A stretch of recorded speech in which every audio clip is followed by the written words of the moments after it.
இந்த வீடியோவில் என்ன பார்க்கணும்னா இந்தியாவை பற்றி இந்தியா என்ன செஞ்சிருக்காங்களா வந்தே பாரத் ரயிலை வந்து 180 கிலோமீட்டர் வேகத்தில் வந்து இயக்கி பார்த்துருக்காங்க. அந்த சோதனை வந்து வெற்றி பெற்றிருக்கு. இன்னும் இந்தியா முழுவதும் இந்த நடைமுறைப்படுத்துறதுக்கு இன்னும் ஒரு சில காலங்கள் ஆகும் சொல்லி தகவல் வந்திருக்கு.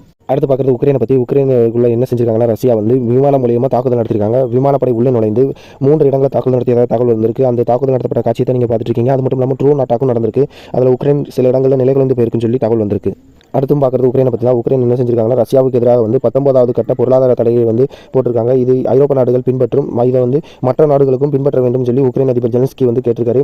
இதனால ரஷ்யா வந்து இந்த பொருளாதார தடையினால எங்களை வந்து தாக்குறது குறையும் சொல்லி உக்ரைன் அதிபர் ஜெலன்ஸ்கி வந்து இன்னைக்கு வந்து தகவல் தெரிவிச்சிருக்காரு. இந்த மாதிரி உக்ரைன் அதிபர் ஜெலன்ஸ்கி என்ன செஞ்சிருக்காருன்னா ரஷ்யா வந்து எங்களை பல இடங்களில் தாக்குதல் நடத்திட்டு இருக்காங்க. இதுக்கு பொருளாதார உதவி பண்ணுறது ரஷ்யாவுக்கு நட்பு நாடுகள் தான், அதுக்கு நாங்கள் வன்மையாக கண்டிக்கிறோம் சொல்லி அந்த நாடுகளையும் எதிர்ப்பு தெரிவிச்சிருக்காரு. அடுத்து பார்க்குறது அமெரிக்க அதிபரை பற்றி. அமெரிக்க அதிபர் என்ன சொல்லியிருக்காருன்னா பத்திரிகையாளர் சந்திப்பில் வந்து நைஜீரியாவில் வந்து நாங்கள் தாக்குதல் நடத்துவோம், ஏன்னா எங்கள் மீது அவங்க தாக்குதல் நடத்துறாங்க, அதனால நாங்கள் தாக்குதல் நடத்த போகிறோம் அப்படின்னு சொல்லி நைஜீரியாவுக்கு எச்சரிக்கை விடுத்திருக்காரு. ஏற்கனவே வெனிசுலாவை தாக்குதல் நடத்த போகிறோம்னு சொல்லி எச்சரிக்கை விடுத்திருந்தார். இப்போ நைஜீரியாவும் நாங்கள் தாக்குதல் நடத்த போகிறோம்னு சொல்லி அமெரிக்க அதிபர் டொனால்ட் ட்ரம்ப் வந்து பத்திரிகையாளர் சந்திப்பில் தெரிவிச்சிருக்காரு.